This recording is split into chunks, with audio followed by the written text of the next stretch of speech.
అలా మేము మొదటి నుంచి కూడా మేము అధికారంలో ఉన్నా లేకున్నా కూడా భారతీయ జనతా పార్టీ నాయకులమందరం కూడా మొదటి నుంచి అప్పుడు నక్సలేట్లను ఆ పేరుతో మన మావోయిస్టులు అందరూ కూడా మనం చెప్తూ వస్తున్నాం. మేము తుపాకీ గొట్టం ద్వారా ఏమీ సాధించలేరు, దీన్ని ప్రజలు స్వాగతించరు, హర్షించరు అని చెప్పి మొదటి నుంచి చెప్పుకుంటూ వస్తున్నాం. మేము వాళ్ళు ఏమైంది, అంతమంది ప్రాణాలు తీసుకుంటారు, చాలా మంది మా కార్యకర్తల ప్రాణాలు తీస్తారు, పోలీసుల ప్రాణాలు తీస్తారు, అమాయక ఎస్సీ సామాజిక వర్గానికి సంబంధించి పేద ప్రజల ప్రాణాలు తీస్తారు. మీరు వాళ్ళ లాస్ట్ కు వాళ్ళ పౌర హక్కుల సంఘం నాయకులే మావోయిజం అంతరించిపోయింది అని చెప్పి ఇవాళ ఒప్పుకున్నారు. అంటే ఇన్ని రోజులుగా మీరు గుర్తించకుండా అమాయక పిల్లలను యువతను రెచ్చగొట్టి వాళ్ళ ప్రాణాలను బలిగొనడానికి ప్రధాన కారకులు వీళ్లే, అర్బన్ నక్సల్స్. ఇవాళ దానికి ఏం కారణం చెప్తారు, మీరు ఏం సమాధానం చెప్తారు? చనిపోయిన కుటుంబాలకు వాళ్ళు ఏడుస్తున్న గోస పడుతున్నారు, వాళ్ళంతా తిండికి లేదు పాపం వాళ్ళకు. వీళ్ళ తెలియదు, వీళ్ళ అర్బన్ నక్సల్స్ వీళ్ళ తెలియదు, తల్లిదండ్రుల బాధలు తెలియదు, వాళ్ళు పడే బాధలు తెలియదు, భర్తలను కోల్పోయిన భార్యల బాధలు తెలియదు, భార్యలను కోల్పోయిన భర్తల బాధలు తెలియదు, పసిపిల్లలు మైనర్ పిల్లలను కూడా తుపాకీ పట్టించి జంగల్లో తిప్పినటువంటి ఈ మూర్ఖత్వ సిద్ధాంతం మంచిది కాదు అని చెప్పి గుర్తించకుండా అంతా జరిగినాక అంతరించిపోయే టైంలో అంతరించిపోయింది అని ఒక పులిస్ స్టాప్ పెడితే సరిపోతుంది. అది ఇవాళ మాట్లాడండి, మాట్లాడితే దానికి సోషల్ మీడియాలో బండి సంజయ్ టార్గెట్ చేసి చేస్తానని దాన్ని భయపడటం కాదు. నేను అన్న మాట కట్టుబడి ఉండే వ్యక్తిని నేను. ఇవాళ అర్బన్ నక్సల్స్ మీరు ఇక్కడ ఉండి మీడియా ద్వారా సోషల్ మీడియా ద్వారా రెచ్చగొట్టి ఇవాళ అమాయక ప్రజలను మాయమాటలు చెప్పించి రెచ్చగొట్టి వాళ్ళని మోసం చేసి వాళ్ళ ప్రాణాలు కోల్పోవడానికి ప్రధాన కారకులు మీరే. దాని సమాధానం మీరే చెప్పాలి. ఏం సాధించలేదన్న విషయం స్పష్టమైంది. ఇవాళ మీరు ఏం చేస్తున్నారు? ఇవాళ తెలంగాణ రాష్ట్రంలో ఈ అర్బన్ నక్సల్స్ పౌరకుల సంఘం నాయకుల ఇంకో రకంగా సంఘాలందరూ కూడా ప్రభుత్వ పాలనలో భాగస్వామ్యమైన వీళ్ళు. మీ సిద్ధాంతం ఏంది?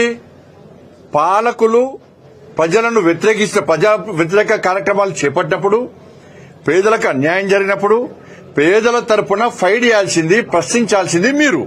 మీ సిద్ధాంతం అదే కదా. మరి వాళ్ళ కాంగ్రెస్ పార్టీ అధికారంలో, తెలంగాణ రాష్ట్రంలో అధికారంలో ఉంటే మీరు నామినేటెడ్ పోస్టులు తీసుకుంటున్నారు, వివిధ కమిటీల్లో ఉంటున్నారు. ఈ ప్రభుత్వంలో భాగస్వామ్యమైన మీరు అంటే కాంగ్రెస్ పార్టీ ప్రభుత్వంలో తెలంగాణ రాష్ట్రంలో పేదలకు న్యాయం జరుగుతుందని మీరు భావించిరా? ఏంది మీ సిద్ధాంతం? అర్బన్ నక్సల్స్ మీ సిద్ధాంతం ఏంది?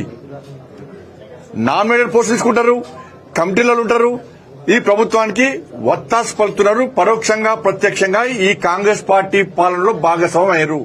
అంటే తెలంగాణ రాష్ట్రంలో పేదలు ప్రశాంతంగా జీవిస్తున్నా 2,500 రూపాయలు ఇచ్చిరా? ఎందుకు సపోర్ట్ చేస్తున్నారు మీరు? పేదలకు భూములు ఇచ్చిరా? ఎందుకు సపోర్ట్ చేస్తున్నారు మీరు? 4,000 రూపాయలు ఆసరా పెన్షన్ ఇస్తున్నారు కాంగ్రెస్ పార్టీ ప్రభుత్వం, ఇచ్చిరా? ఎందుకు సపోర్ట్ చేస్తున్నారు? రైతుల పరిస్థితి ఏంది? ఉద్యోగస్తుల పరిస్థితి ఏంది? మహిళల పరిస్థితి ఏంది? విద్యార్థుల పరిస్థితి ఏంది? నిరుద్యోగుల పరిస్థితి ఏంది? రిటైర్మెంట్ అయినటువంటి ఆ ఉద్యోగస్తుల పరిస్థితి ఏంది? ఇవన్నీ హామీలు ఇచ్చి మోసం చేసిన కాంగ్రెస్ పార్టీ పాలనలో మీ భాగస్వామ్యం అయితే మీ స్వార్థ రాజకీయాలంతా బయటపడుతుంది. అందుకేనన్నా అర్బన్ నక్సల్ స్వార్థపరులు ఏ రూమ్లో పరిమితమయ్యారు, వాళ్ళు అధికారాన్ని చెలాయిస్తున్నారు. కానీ జంగల్లో ఉండేటువంటి పాపం మావోయిస్టులు అమాయక ప్రజలను, మైనర్ పిల్లలకు చేతులకు తుపాకులు ఇచ్చి వాళ్ళ ప్రాణాలు బలిగొనే స్థాయికి వచ్చే మీది ఏం సిద్ధాంతం ఇది?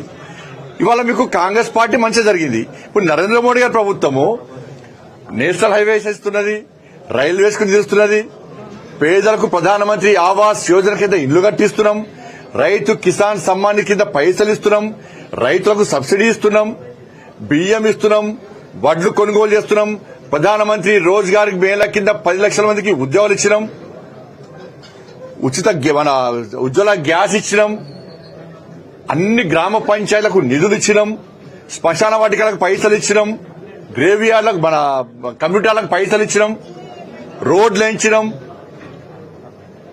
ఇన్ని పైసలు ఇచ్చినాం. ఆర్థిక ప్రగతిలో ఇవాళ 4వ స్థానానికి భారతదేశం రావడాన్ని మీరు స్వాగతిస్తారా, సమర్థిస్తారా, ఇప్పుడు వ్యతిరేకిస్తారా? ప్రపంచంలో భారతీయుడు తలెత్తుకొని తిరిగే పరిస్థితి వచ్చింది. ఇతర దేశాల నుంచి అధినేతలే ఇవాళ సాష్టాంగ ప్రణాళిక చేసే స్థాయికి వచ్చిందంటే అవి మీకు కనబడతలేవు. నరేంద్ర మోడీ గారు పేదల ప్రజలకు ఇచ్చే సంక్షేమ పథకాలు మీకు కనబడతలేవు. తెలంగాణలో కాంగ్రెస్ ప్రభుత్వం మాత్రం ఇచ్చిన హామీలు తుంగలో దొక్కి ప్రజలను మోసం చేస్తే వాటిని స్వాగతిస్తారు. ఇదన్నా మీ సిద్ధాంతం? మీకు నామినేట్ పోస్టు కావాలి, మీకు పైసలు కావాలి, కమిటీలలో మీకు పేరు రావాలి, మీకు అవి రావాలి, ఇదేనా మీ సిద్ధాంతం? కాబట్టి అందుకే నేను జంగల్లో ఉన్న మావోయిస్టులకు నేను అప్పీల్ చేస్తున్నా, అర్బన్ నక్సల్స్ మాట వినకండి. వాళ్ళు జల్సాలు చేస్తున్నారు, అధికారాన్ని చెలాయిస్తున్నారు. మరి మీరు అనుకున్న సాధించినట్టేనా? మీరు అనుకున్న సాధించే ఇవాళ మీరు పోస్టులు పాలనలో ఇవాళ భాగస్వామ్యమైన పాలకులలో ఈ కాంగ్రెస్ పార్టీ పాలనలో దాని గురించి ఆలోచించాలి. మళ్లీ అప్పీల్ చేస్తున్నా, మావోయిస్టు వాళ్ళను అంతం చేయడమే ఇలా కేంద్ర ప్రభుత్వ యొక్క లక్ష్యం. అమిత్ షా గారు ఒక మాట ఇచ్చిందంటే, ఒక మాట అన్నాడంటే దానికి కమిట్ అయి ఉంటాడు. ఎట్టి పరిస్థితుల్లో వెనుకడు పోయే ప్రసక్తి లేదు. అనవసరంగా ప్రాణాలు తీసుకోకండి. వెంటనే జంగల్ విడిచి, తుపాకులు విడిచి రండి, లొంగిపోండి. ఇలా మిమ్మల్ని అన్ని రకాలుగా చూసుకునే బాధ్యత మాది. ఇంతమంది లొంగిపోయిన వాళ్ళందరూ కూడా చాలా బ్రహ్మాండంగా చూసుకుంటున్నారు. వాళ్ళు వాళ్ళ కుటుంబ సభ్యులతో మంచి జీవితాలు గడుపుతున్నారు. వాళ్ళకి అనుకున్న విధంగా వాళ్ళ ఆలోచనకు అనుగుణంగా ప్రభుత్వాలు సహకరిస్తున్నాయి, కేంద్ర ప్రభుత్వం కూడా సహకరిస్తున్నది, ఎక్కడ ఇబ్బంది లేకుండా. కాబట్టి అమాయకంగా మీరు ప్రాణాలు తీసుకోవద్దని చెప్పి నేను అప్పీల్ చేస్తా ఉన్నాను. సంజయ్ ఒకటి అర్బన్ నక్సల్స్ గుర్తించి మీరు అరెస్ట్ చేయబోతున్నారా? ఇవాళ నక్సలిజాన్ని, మావోయిజాన్ని ఎవరు సమర్థించినా వాళ్ళు కూడా నేరస్తులే.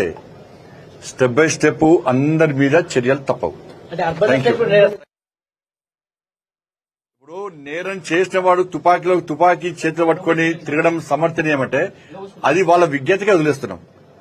ఇలా మావోయిస్టులే తుపాకీలు వదిలేసి వస్తుంటే మీరు పట్టణాల్లో, నగరాల్లో ఉండి ఏసీ నుండి కార్లు తిరుగుతూ మీరు మావోయిజం మంచిది, ఇంకా తుపాకీలు పట్టుకొని పోండి, తుపాకీలు పట్టుకొని పోలీసు వాళ్ళని కాల్ చేయండి, బీజేపీ కార్యకర్తలను కాల్ చేయండి, ఎస్సీ ఎస్టీ పేద వర్గాలకు సంబంధించిన కాల్ చేయండి, ఎవరు వ్యతిరేకిస్తే వాళ్ళని కాల్ చేయండి అంటే ఇది కరెక్టా? వాళ్ళ విజ్ఞతగా వదిలేస్తున్నాను.